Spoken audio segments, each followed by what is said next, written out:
এক হাতে বন্দুক আর এক হাতে ক্ষমতা, লম্বা বাদামি চুল, মুখে কঠিন দাড়ি আর চোখে এমন একটা দৃষ্টি যেটা দেখলে বুকের ভেতরটা একবার কেঁপে ওঠে। এবং তারপর সেই সংলাপ, আমার সাথে যে ধান্দা করবে তার জন্য মিষ্টি, আর আমার শত্রুর সঙ্গে যে ধান্দা করবে তার জন্য বুলেটের বৃষ্টি।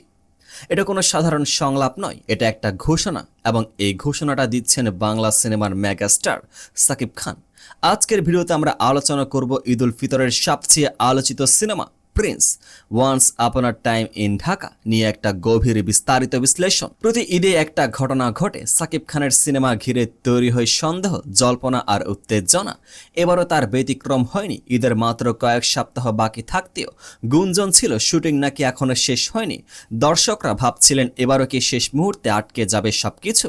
কিন্তু তারপরে এলো সেই স্বস্তির খবর। প্রযোজক শিরিন সুলতানা গণমাধ্যমে নিজেই জানালেন সিনেমাটি ইতিমধ্যে বাংলাদেশ চলচ্চিত্র সার্টিফিকেশন বোর্ডে জমা দেওয়া হয়েছে। সেন্সর ছাড়পত্র মিলছে দু একদিনের মধ্যে, মানে রাস্তা পরিষ্কার, সিনেমা আসছে। কিন্তু প্রশ্ন হলো, এই সিনেমা কি শুধু আরেকটা ঈদের সিনেমা, নাকি এটা বাংলা সিনেমায় কিছু একটা নতুন করতে চলেছে?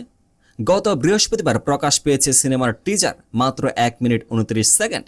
কিন্তু এই ছোট্ট ঝলকে লুকিয়ে আছে অনেক কিছুই। নির্মাতারা এটাকে বলছেন প্রি ব্লাস্ট, মানে আসল বিস্ফোরণ এখনো বাকি। সাকিব খানকে এখানে দেখা যাচ্ছে একজন দুর্ধর্ষ গ্যাংস্টার হিসেবে, 2 হাতে বন্দুক, অ্যাকশন মোড এবং তার চোখে এক ধরনের ঠান্ডা নির্দয়তা, যেটা আগের সাকিবের চরিত্র থেকে একেবারেই আলাদা। এই সিনেমার প্রেক্ষাপট 90-এর দশকের ঢাকা, সেই সময়ের আন্ডারওয়ার্ল্ড, সেই সময়ের ক্ষমতার লড়াই, সেই সময়ের রাজত্ব, আর সেই অন্ধকার জগতের কেন্দ্রে দাঁড়িয়ে আছেন প্রিন্স। টিজারে শুধু সাকিবই নন, নজর কেড়েছেন বলিউডের পরিচিত মুখ দিবন্ধু ভট্টাচার্য। যারা মির্জাপুর বা অন্যান্য ওয়েব সিরিজে দেখেছেন তারা জানেন এই মানুষটা যখন পর্দায় আসেন পরিবেশ পুরোপুরি বদলে যায়। পাশাপাশি 2 নায়িকা তাসনিয়া ফারিন এবং জ্যোতির্ময়ী কুণ্ডু, দুটো আলাদা চরিত্র, দুটো আলাদা গল্পের সুতো। এই 2 নায়িকার উপস্থিতি ইঙ্গিত দিচ্ছে প্রিন্সের জীবনটা শুধু বুলেটে ভরা নয়, সেখানে আবেগও আছে, দ্বন্দ্ব আছে। এ সিনেমার পরিচালক আবু হায়াত মাহমুদ, এটি তার পরিচালিত প্রথম পূর্ণ দৈর্ঘ্য চলচ্চিত্র। প্রথম ছবিতে তিনি বেছে নিয়েছেন 90-এর ঢাকার ক্রাইম ড্রামার মতো কঠিন একটা বিষয়। সাহস আছে বলতে হবে। সিনেমায় আরও অভিনয় করেছেন ইন্তেখাব, দিনার, মাহমুদুল ইসলাম মিঠু, শরীফ সিরাজ, লোকনাথ দে সহ অনেকেই। এসকে ফিল্মসের ব্যানারে নির্মিত এই সিনেমা, মানে সাকিব খান নিজে এটার সাথে গভীরভাবে যুক্ত। এটা তার ব্যক্তিগত প্রজেক্ট, এটা তার নিজের ভিশন। এখন প্রশ্ন হলো, এত সিনেমার ভিড়ে প্রিন্স কেন আলাদা? প্রথমত, 90-এর ঢাকার গল্প। বাংলাদেশের সিনেমায় এই সময়কাল নিয়ে খুব কমই কাজ হয়েছে।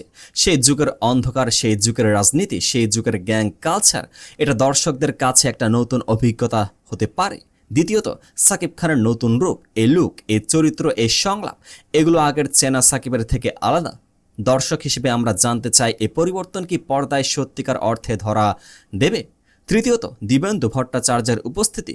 বলিউডের একজন শক্তিশালী অভিনেতাকে এই সিনেমায় আনাটা, এটা কেবল গ্ল্যামার বাড়ানোর জন্য নয়, এটা বলছে এই প্রযোজনা দল সত্যিকারের মানসম্পন্ন কিছু তৈরি করতে চাইছে। তো সব মিলিয়ে সেন্সর জমা হয়েছে, ছাড়পত্র আসছে, ঈদের পর্দা উঠতে আর বেশি দেরি নেই। Prince once upon a time in Dhaka, এই সিনেমা শুধু একটা বিনোদনের গল্প নয়, এটা ঢাকার এক হারিয়ে যাওয়া অধ্যায়ের পুনর্জন্মের গল্প। এটা একটা মানুষের উত্থানের গল্প, যে মানুষটা অন্ধকারের মধ্যে নিজেকে রাজা ভাবে, কিন্তু রাজার মুকুট কি টিকে থাকবে, নাকি বুলেটের বৃষ্টিতে ভেসে যাবে সব?